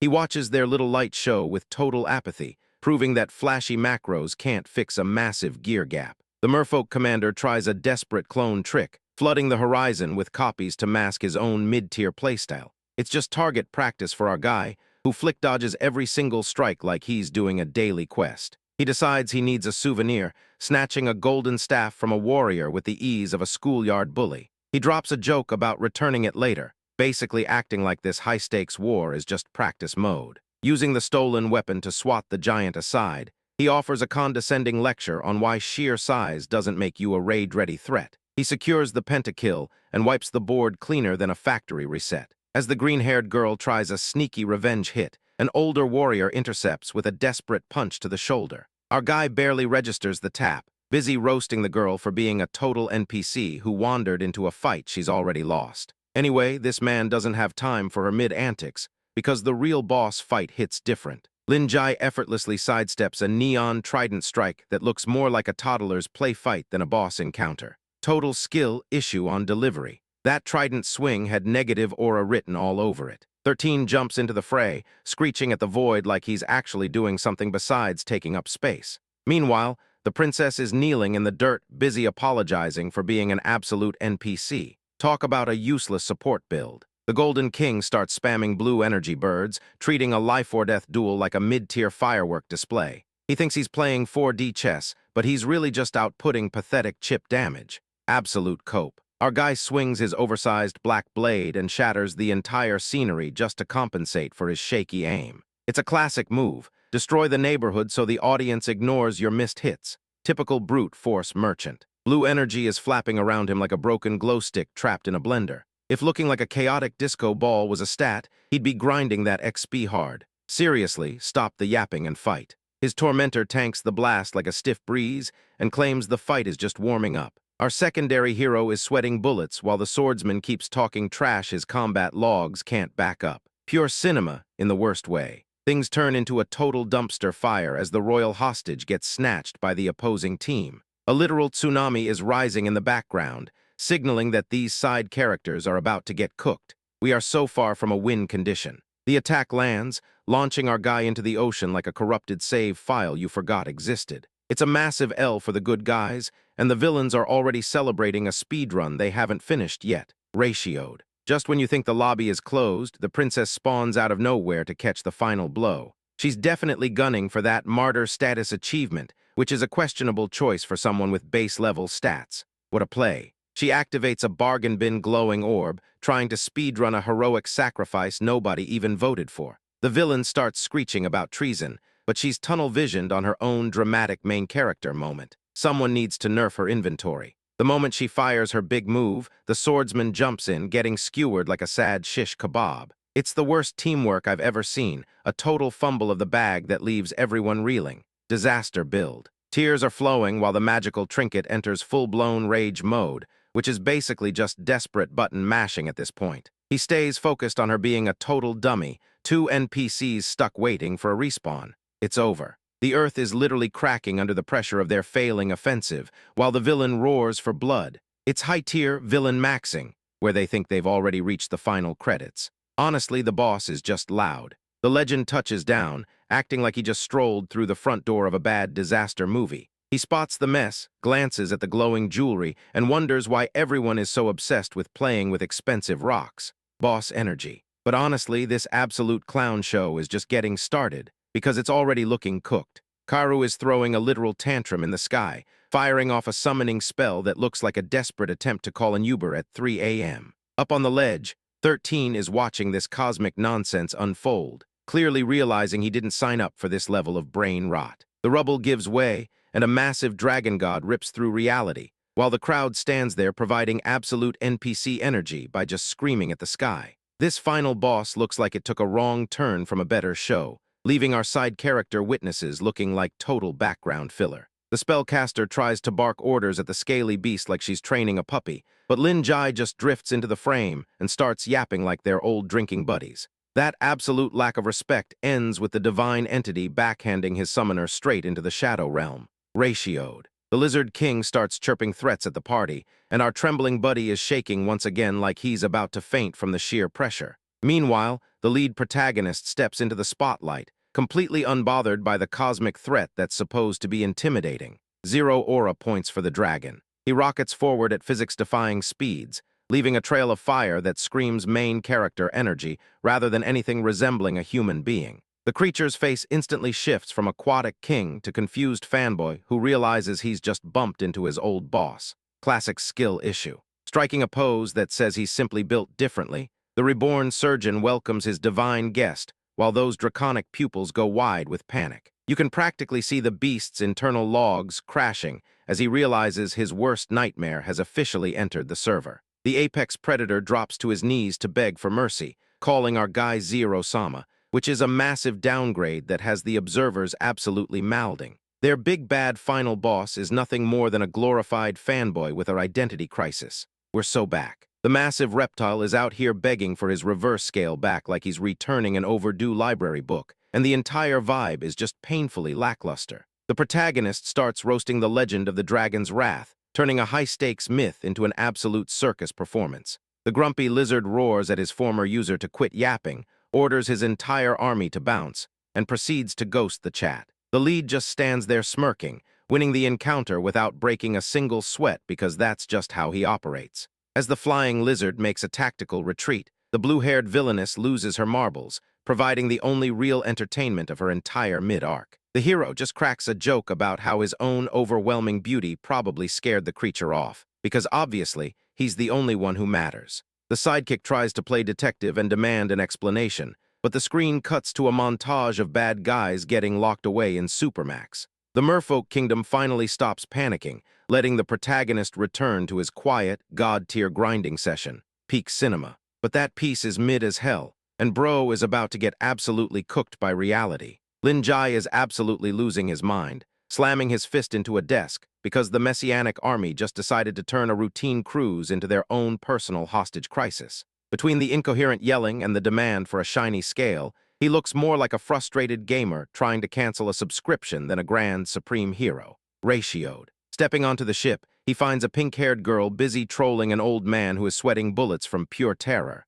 The hostages act like they just saw a savior, But really, it is just our guy showing up to clean house before the tutorial timer runs out. Clueless. That villain Thomas is standing there looking smug, clutching a remote like it is the only thing validating his entire existence while threatening to pop everyone else's collars. It is peak villain behavior, trying to act like a final boss when his strategy is basically holding a kick-me sign with a detonator attached. Bottom-tier effort. The tension is so thick you could cut it with a butter knife as our guy slowly sets down the briefcase, acting like he is playing by the rules of this rigged lobby. Meanwhile, the side character Xiang is staring at the floor with that classic NPC energy, terrified that one misclick will turn him into a confetti explosion. Skill issue. In a blink, our lead decides he is bored of the posturing and launches himself across the gap with enough speed to make the physics engine cry. The old hostage starts shrieking like he is auditioning for a horror flick, and the bad guys scramble for the button, but it is already too late for their little plan. Outplayed. The explosive collar just sort of fizzles out with a pathetic pop, proving that the enemy's entire tech stack was bought from a bargain bin. Our pink-haired ally flashes a smug grin while announcing that she hard-countered their gear, effectively leaving these clowns hard-stuck in a situation they cannot carry themselves out of. Massive L. She wastes no time clearing the room, landing a solid boot on the trash tier leader, while the protagonist stands over him like he is collecting a generic quest reward. The man in the formal vest is just standing there in the background, staring in total disbelief that their entire operation just folded like a cardboard chair. Zero aura. Suddenly we are back to the deck where green energy is flying everywhere, and the guy in the formal vest starts doing his best impression of a high-level mage build. He is sweating and screaming, clearly realizing that his entire dignity just plummeted to embarrassing levels. Mouthing hard. The hero drifts through an explosion like it is a gentle summer breeze, checking on his teammate to make sure she didn't get nerfed by a stray projectile. He is basically playing a different game entirely, treating a boss battle like the kind of side quest you do while waiting for your pizza to arrive. Peak comfort. He starts cycling through his precognition skills to anticipate every move, watching the formal-vested opponent try to land a hit with all the grace of a toddler fighting a brick wall. The poor guy is legit shaking, realizing he is stuck in a lobby with a hacker who has a preview of the entire match data. Gigadift. Afterimages are flying everywhere, and the formal-vested guy looks like he is about to disconnect from reality, having completely run out of counterplay options. He just accepts that this is an L streak he is not coming back from, watching our guy style on him without even breaking a sweat. It is over. As the dust settles, our guy snatches up the fleeing Thomas, who is trying one last desperate play involving some secret submarine backup that nobody asked for. It is just another day of taking out the trash, keeping the lanes clear and putting the final boss back in his timeout corner. Total cleanup. But before Bro can even celebrate his aura win, the room goes straight to mid-tier chaos. Our guy is screaming commands at Miku because they are trying to fire up this magic orb again. The whole room is catching fire while they scramble. Total skill issue. This pink-haired villainess thinks she's the lead, acting like it's hot potato, but she's fumbling the orb with zero grace. She's clearly stuck in a mid-tier drama. Those vines suddenly smash the loot into pieces and hit Miku, ruining the escape plan. She thinks she won, but she's basically a tutorial boss acting like a main character. Suddenly we cut to a blonde guy standing on water. He's precog-pilled, acting like he's playing with hacks, even though he's hard stuck in a side quest. He's yapping about some new era. This relic of the Heart Clan has big main character energy, but absolute negative aura with that tacky vest. The guy starts vibrating like a cheap toy, screeching until he unleashes his purple power-up. It's just a lot of flashy screen filler to cover for a cracked ego. Now his eyes are glowing, and he claims he can foresee the future for minutes. This giga-delusional flex is honestly tragic for someone who clearly fumbled the bag. Lin Jai isn't sweating.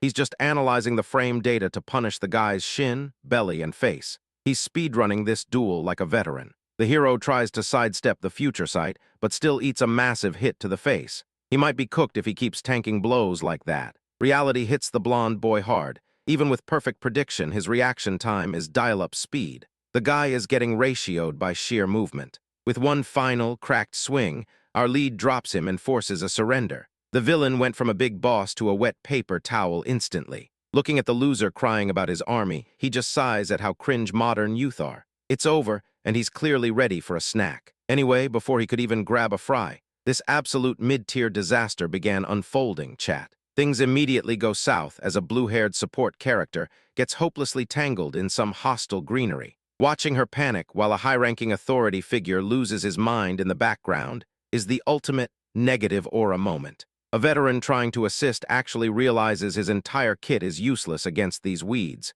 which is just classic hard-stuck energy. Then comes the legendary entrance of a brawler, but let's be real, his buff is probably about to get nerfed instantly. The expected power-up turns out to be a complete bust, and watching that massive attack dissolve like a wet paper towel is just sad. Then, a pink-haired companion manages a quick glomp, essentially trying to carry our tired protagonist through this entire tutorial arc. The battle finally cools down, with the pink-haired ally crowing about a win that probably won't last 5 minutes. The commanding officer is already busy pointing at the last remaining 2 targets, as if he's not just a background NPC in the grand scheme. It turns out the ship is falling apart, and the leader decides his best play is a dramatic noble sacrifice to keep the computer systems running. He pulls out a tiny blade that looks like a souvenir keychain and acts like it's a game changer. A quiet moment of reflection hits as they reminisce about the time they first met, back before the entire mission turned into this absolute dumpster fire.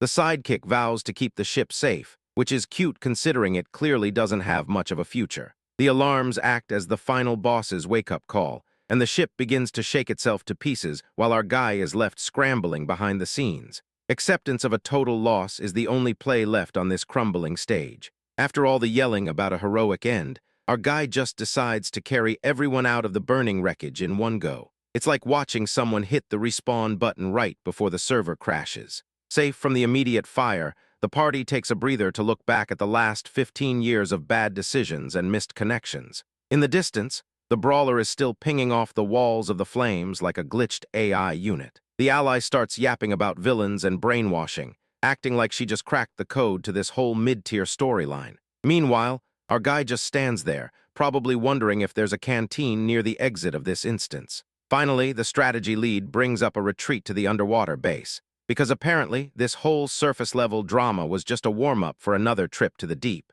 Everything is being handled behind the scenes by royalty, which is fancy speak for someone else is doing the paperwork. A stoic warrior takes a moment to drop a confession before heading out on a solo mission to break a vague, high-level curse. The princess promises to wait for him forever, setting us up for a future filler episode that will definitely test our patience. Anyway, let's see how fast this clown gets absolutely cooked the second he hits the ground. Our guy drops from his fancy sub like a bag of trash hitting a curb. Talk about a main character entrance that screams negative aura. He starts trekking down the path, completely oblivious to his new fan. She is waiting in the wings like a final boss with a serious stalking problem. Inside, the academy lead is pulling a desperate all-nighter, frantically layering on makeup. She is speedrunning a mental breakdown just to look perfect for a dude who barely knows she exists. The doors open to reveal him flanked by his usual partner, but the blonde chairwoman acts like he is a limited edition pull. Watching her glaze him while his friend looks ready to throw hands is peak second-hand embarrassment. The tension spikes when the boss insists on playing tour guide. She is absolutely cooked on time, but she sidelines his friend just to get some solo time in. They drift through the academy buildings, touring high-tech facilities like they are showing off a grade school project. It is clearly a tutorial map he completed ages ago, and he looks bored out of his skull. They hit a giant statue of him armed with enough lasers to level a city block. It is the ultimate flex for a guy who definitely needs to touch grass. He tries to pivot to lunch, but the invitation fumbles the bag immediately. Jealousy takes the wheel and his friend storms off, leaving him to handle the fallout. In the canteen, the vibe hits absolute zero as she tries to spoon-feed him steak. The sheer amount of cringe-inducing energy starts freezing the room in real time. She finishes by dealing him a room key card under the guise of an evening visit. He accepts it with room temperature IQ, walking straight into a side quest he is clearly not prepared for. His companion returns just to scream at him for being a total airhead. She claims a sudden illness, which is player speak for being absolutely done with his disaster-tier riz. He hunts her down in the brush to find her mid-burger transition. Trying to track her by scent is a move so smooth-brained it hurts to watch. They argue over the keycard, and he finally realizes that visiting a girl's dorm at midnight is a massive L for his moral standing. He hands off the chaos, effectively sidestepping his own poor decision-making. But bro's about to realize he just traded his mid-social life for total clown-tier degeneracy. Deep in the dark, the recruiter lays it out. This prestigious school is actually just a glorified daycare for the academy's unwanted problem children. She acts like she is handing over a prize, but she is really just trying to dump the local trash bins onto our guy. negative aura. She tries to lobby him with every perk in the book, but he is only here for a manga loan. He parks it on a bench, cracking open a cold one like he isn't currently being soft-locked into leading a herd of walking catastrophes. Absolute cinema. Turns out silence is a luxury this man can't afford. Some phantom noise ruins his chill, and his attempt to swat it away leads to a total skill issue when his own beer can bounces off his skull. Self-ratioed. A blue-suited combat instructor drops from the tree line, clearly failing the vibe check by trying to start a training montage immediately. He talks like bro is missing out on some grand destiny, but our guy just wants to finish his drink in peace. Major NPC energy. The tension spikes while this jabroni acts as if he holds the keys to the future. That's a massive mistake, because the protagonist doesn't do ultimatums and promptly deletes the guy's confidence with a straight kick to the chest. Cooked. After getting sent flying across the clearing, the instructor finally finds his manners and introduces himself properly. He is the new teacher in town, and his primary skill seems to be getting bullied by the person he was sent to intimidate. F-tier debut. Then the crying starts. He whines about how he never wanted this gig, reminiscing about his former glory days and his harem. It is hard to feel bad for him while he is busy face-planting into the dirt for a job he didn't even click accept on. Down catastrophic. He spirals into a full-blown tantrum about not signing up to babysit demons.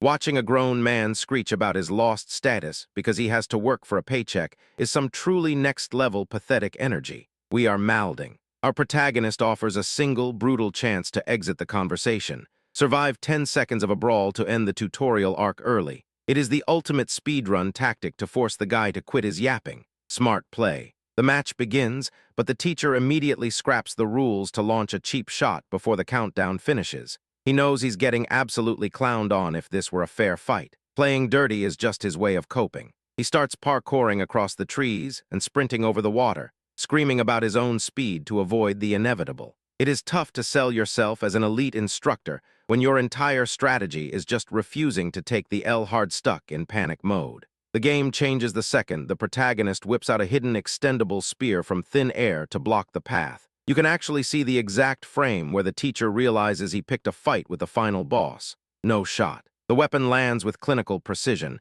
sending the man into a pathetic shriek as he realizes his career is officially over. He gets told to go sleep it off like a toddler missing his nap, which is the only way to treat such a grade A skill issue. Absolute peak. Day 2 hits, and the school board proves they are just as annoying as the staff, with a whole room full of angry faculty protesting his new role. Even surrounded by haters, he just stands there, ready to juggle the next wave of NPCs who think they can stop him. We are so back. But before these clowns can even cope, our guy pulls a play that's straight up cooked. Lin Jai stands among these mid-tier faculty members, radiating pure negative aura while dropping a contract that screams desperation. He hits them with the ultimatum. If he sweeps the duel, the entire S-class gets new management, but if he loses, he effectively deletes his own save file from the server. Talk about a massive skill issue waiting to happen. The stage is an arena where chairwoman Angela plays judge and jury, while our guy just loafs around like he's waiting for a bus. A mechanical foot the size of a skyscraper hangs overhead,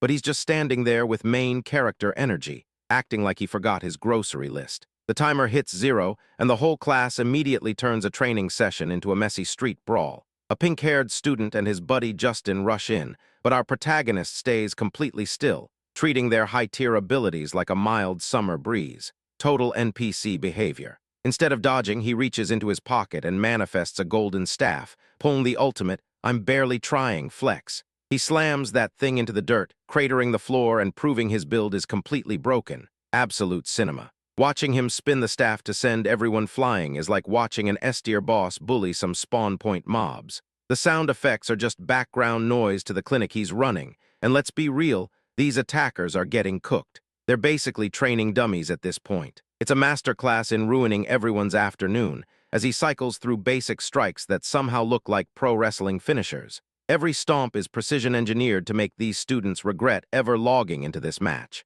Ratioed. With the round over, the victor scoops up an unconscious blonde teacher like a bag of laundry, looking bored out of his mind. He treats the entire battlefield like it's a minor side quest on his way to the break room. Truly built different. Victory is gift-wrapped, and he drops a lukewarm apology that clearly says he didn't even break a sweat. Lin Wan watches with blank eyes, finally realizing her new mentor might be the most busted character in the library. Finally, a decent carry. He strolls toward the classroom block, already complaining about the opposition having zero skill while his companion tries to keep pace. She's definitely blushing at his casual confidence, which is a massive red flag for her own character arc. Watch out for the cringe. The S-class room vibe is straight-up brain rot, with students grilling meat and playing high-stakes cards during school hours. They act like absolute NPCs, trying to flex their elemental powers at a dude who has fought endgame bosses for breakfast. Talk about a gear check. They have the audacity to demand he leave, flexing that they already sent 5 previous teachers to the hospital. He hits them with a smile so menacing it needs a content warning before he kicks off the real tutorial. It's over for them. A fire user decides to flame up, screaming about how the newcomer ruined the vibe by benching their favorite teacher. He effortlessly dodges the fire with the kind of lazy precision that only comes from someone who's seen it all before. Negative aura detected. He returns the favor with a punch so spicy it sends the attacker through a brick wall and into the next room, completely derailing some other lecture. Without looking back, he tells everyone to meet on the roof because the classroom is now a demolished pile of rubble. Absolute demotion. Up on the roof, the students are actually doing what they're told, terrified enough to haul their own furniture up to the top level. Elizabeth Stanford joins the others to introduce their quirks, and I'm just waiting for the moment they realize they're dealing with a god-tier carry. We are so back. But before that absolute unit can flex, our guy needs to humble these NPCs real quick. Lin Jai stands in the schoolyard like he's hosting a dumpster fire seminar, deleting everyone's syllabus to force a sweaty combat grind. He's treating higher education like a soft-locked tutorial arc. Zero academic aura. A braided student tries to bait our guy with some weird fanfiction backstory about their shared night, leaving him looking like an NPC that just hit a dialogue bug. The background ghost literally rage-quit reality. Total cringe-pilled moment. He checks his tablet, finds it clogged with toxic brain rot, and immediately force-quits the device into tiny pieces. Now he's pivoting from lecture mode to a high-speed manhunt for the trash talkers. Absolute cinema. The squad tracks the signals to an alley where Inamoto Chili Stick is power-napping near his snack stash like a literal gargoyle. Bro is midday maxing while the plot is moving on without him. Skill issue. This naplord starts yapping about his spicy snacks being peak design, totally failing to parse that he's about to be cooked. One swift bop to the noggin later, and he's learning that disciplinary action hurts more than a bad lunch. Stay clowned. After stuffing the snack artist into a corner, they stumble upon I'd Fix, who's catching rays like a main character who forgot he's in a side quest.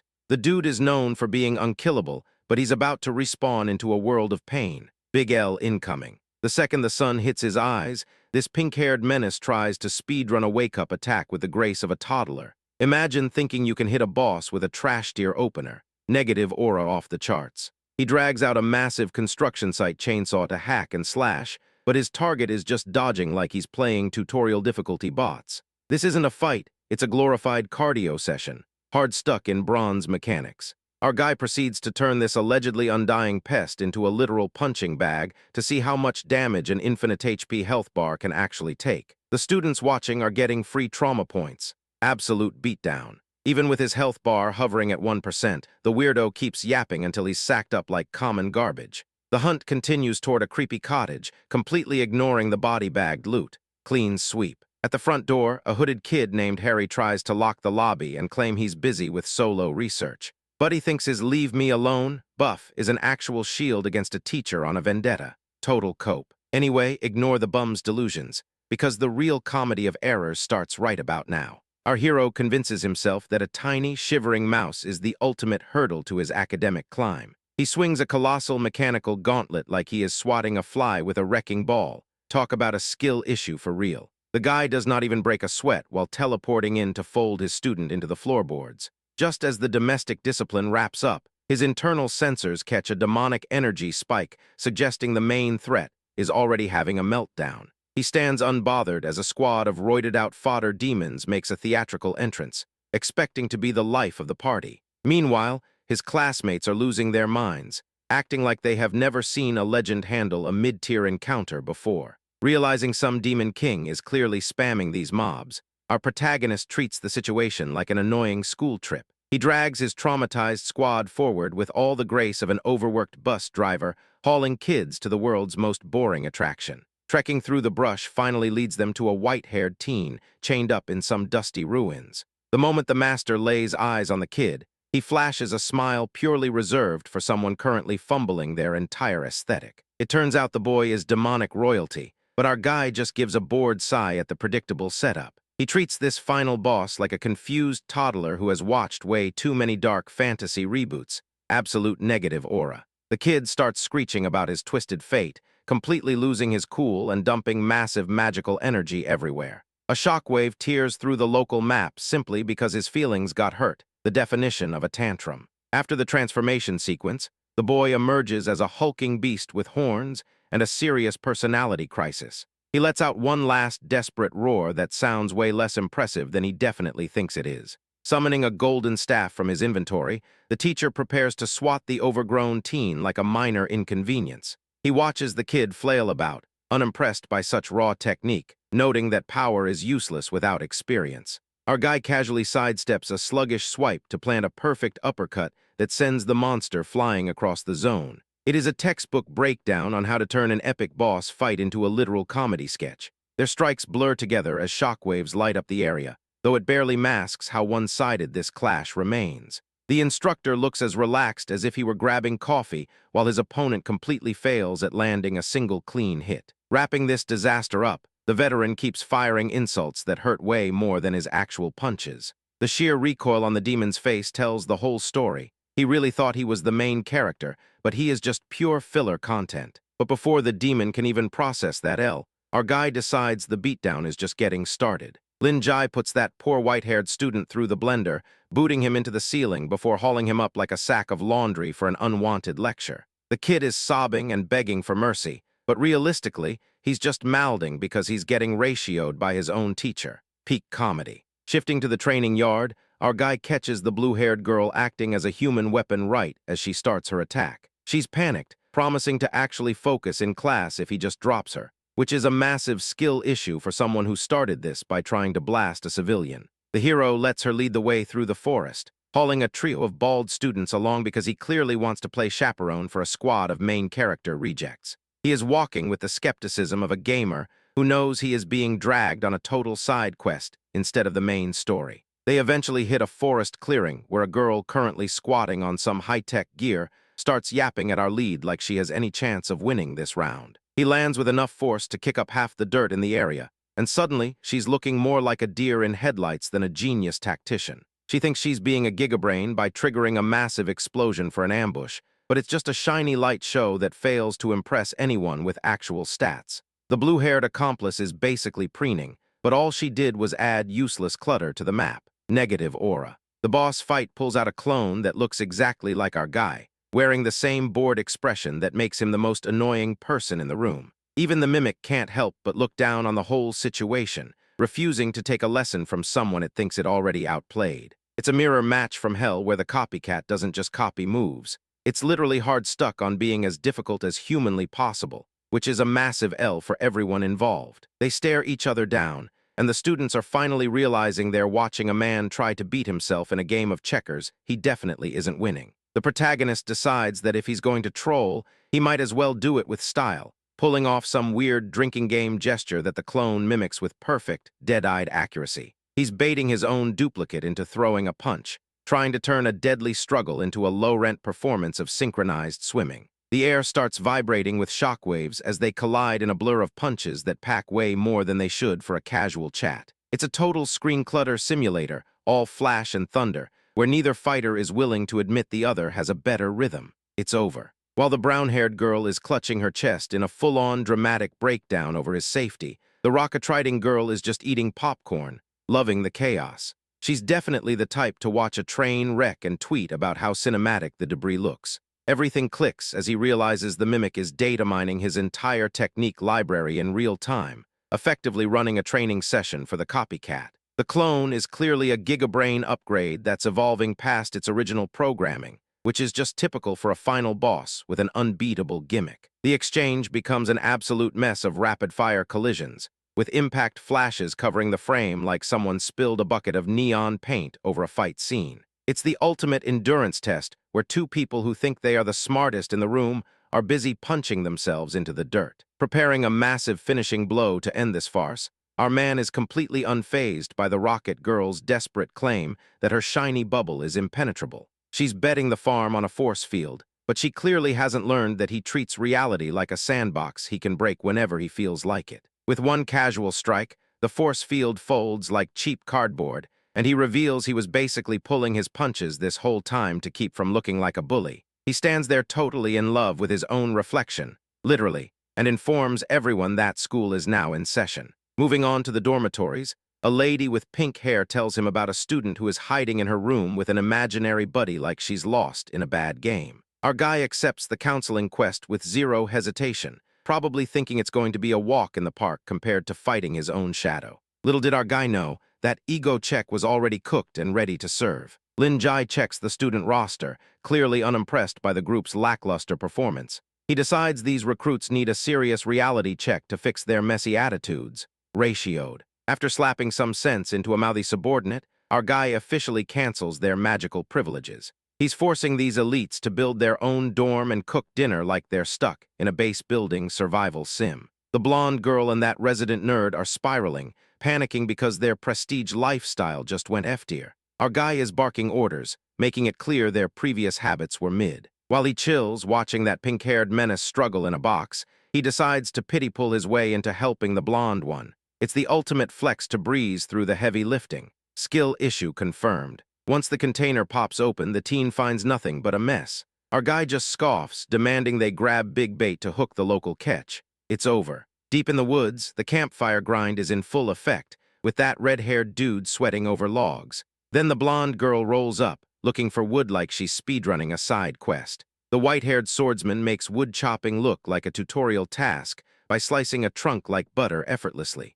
Even demons have to log off and join the lumberjack meta. He hands off the log gathering to the pink-haired recruit, who immediately fumbles the bag by returning empty-handed. She gets instantly roasted by the blonde for her garbage inventory management. Red, peeking in his smooth brain phase, insists some sketchy red mushrooms are basically free snacks. It's textbook brain rot to ignore every possible red flag just because he's hangry. The mushroom diet experiment crashes hard when he hits the floor. Anya wanders off for real food, just as our guy walks in with a monster fish like a raid boss showing off. He uses the trust-up student as literal live bait to secure the massive haul. They eat a sad meal and get sent to bed under the stars. Negative aura. The Magic Tower enthusiast is busy arguing about a lost wager while totally missing the fact that our guy is eavesdropping from the shadows. She's cooked. And that's where Chapter 85 leaves us. Our guy is running a tight ship, but with students failing basic foraging and beefing over building designs, expect next time to be even more of a circus. Stay tuned for the next inevitable disaster.